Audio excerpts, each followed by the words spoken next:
ఖమ్మం జిల్లాలోని వరద ప్రభావిత ప్రాంతాలలో సీఎం రేవంత్ రెడ్డి పర్యటిస్తున్నారు. మంత్రులతో కలిసిన వరద ప్రాంతాల్లో పర్యటించిన ఆయన కలెక్టరేట్లో అధికారులతో కలిసి సమీక్ష నిర్వహించారు. అయితే ఇవాళ రాత్రి ఖమ్మంలోని మంత్రి పొంగులేటి నివాసంలో సీఎం రేవంత్ బస చేయనున్నారు.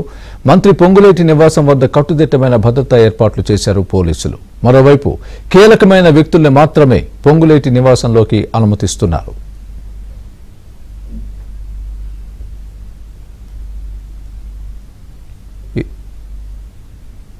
ఇదే అంశానికి సంబంధించి పూర్తి అప్డేట్ మా ప్రతినిధి శ్రీధర్ లైవ్ లో అందిస్తారు. శ్రీధర్, చెప్పండి, సీఎం రేవంత్ రెడ్డి ఈ రాత్రికి ఖమ్మంలోనే బస అంటున్నారు. మీ దగ్గర ఉన్న తాజా అప్డేట్ ఏంటి?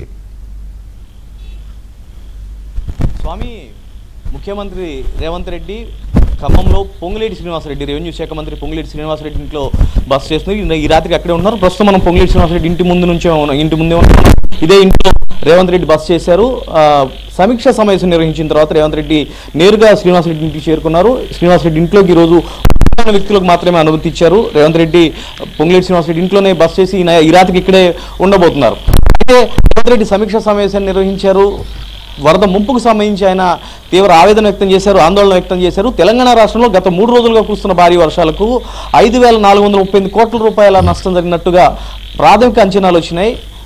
కేంద్ర ప్రభుత్వం జాతీయ విపత్తుగా తెలంగాణ రాష్ట్రాన్ని ఆదుకోవాలని చెప్పేసి రేవంత్ రెడ్డి విజ్ఞప్తి చేశారు. తెలంగాణ రాష్ట్రానికి నిధులు వెంటనే సమకూర్చి కష్టాల్లో ఉన్న తెలంగాణ ప్రజానికాన్ని ఆదుకోవాలని చెప్పేసి రేవంత్ రెడ్డి కేంద్ర ప్రభుత్వానికి విజ్ఞప్తి చేశారు. రేవంత్ రెడ్డి ఈరోజు ఉదయం హైదరాబాద్ నుంచి బయలుదేరిన తర్వాత హైదరాబాద్లో కమాండ్ కంట్రోల్ రూమ్లో సమీక్ష సమావేశాన్ని పూర్తి చేసుకున్న తర్వాత ఆయన బయలుదేరారు. ఖమ్మం పర్యటన బయలుదేరి నాయకన్గూడెం చేరుకున్నారు. 4 గంటల కల్లా నాయకన్గూడెం చేరుకున్నారు. నాయకన్గూడెంలో పాలేరు ముంపు ప్రాంతం, పాలేరు లెఫ్ట్ కెనాల్కి ఎక్కడైతే గండిపడిందో ఆ గండిపడిన ప్రాంతాన్ని, ఆ పాలేరు ముంపు ప్రభావంతో నష్టపోయిన ఎవరైతే ఉన్నారో ఆ ప్రాంతాన్ని మొత్తాన్ని కూడా ఆయన రేవంత్ రెడ్డి పరిశీలించారు. ఆ తర్వాత నేరుగా ఖమ్మం రూరల్ మండలం కరుణగిరి చేరుకొని కరుణగిరిలో వరద బాధిత ప్రాంతాల్లో పర్యటించి వరద బాధితులను స్వయంగా కలుసుకున్నారు. ఆ ఇళ్లలోకి వెళ్ళారు. ఆ ఇళ్లలోకి వెళ్ళి మోకాళ్ళలోతు పెరిగిపోయిన బురద మట్టి వాటన్నింటిని కూడా స్వయంగా ఆయన పరిశీలించారు. ఆ బాధితులతో మాట్లాడారు.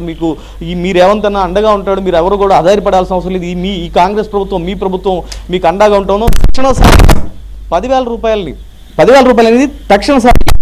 ఈ 2-3 రోజులు మీకు ఏవైతే అత్యవసరమైన ఖర్చులు ఉంటాయో వాటికి వాడుకోవడానికి మాత్రమే 10,000 రూపాయలని తక్షణంగా అందజేస్తామని చెప్పేసి రేవంత్ రెడ్డి ప్రకటించడం జరిగింది. ఇంకా ముందు రోజుల్లో కూడా ఏ విధమైన సహాయాన్ని ఈ ప్రజలకు, రాష్ట్ర వ్యాప్తంగా కూడా పంట నష్టపోయిన ప్రజలకు కానీ లేదా వరద ముంపులో చిక్కున్న ప్రజలకు కానీ ఏ విధంగా అందజేసేది కూడా రేవంత్ రెడ్డి వివరించారు. రేవంత్ రెడ్డి పర్యటన ఆద్యంతం కూడా మొత్తంగా వరద ముంపు ప్రాంతాల్లోని కొనసాగింది. వరద ముంపు బాధితులకు ఆయన ధైర్యాన్ని ఇచ్చి ప్రోత్సహించారు. స్వామి, ప్రస్తుతం ఆయన పొంగులేటి శ్రీనివాసరెడ్డి ఇంట్లోనే ఉన్నారు. ఈ రాత్రికి ఇక్కడే ఉండి రేపు ఉదయం వరంగల్, మహబూబాబాద్ జిల్లాల పర్యటనకు రేవంత్ రెడ్డి బయలుదేరనున్నారు. స్వామి, థ్యాంక్స్ ఫర్ ద అప్డేట్.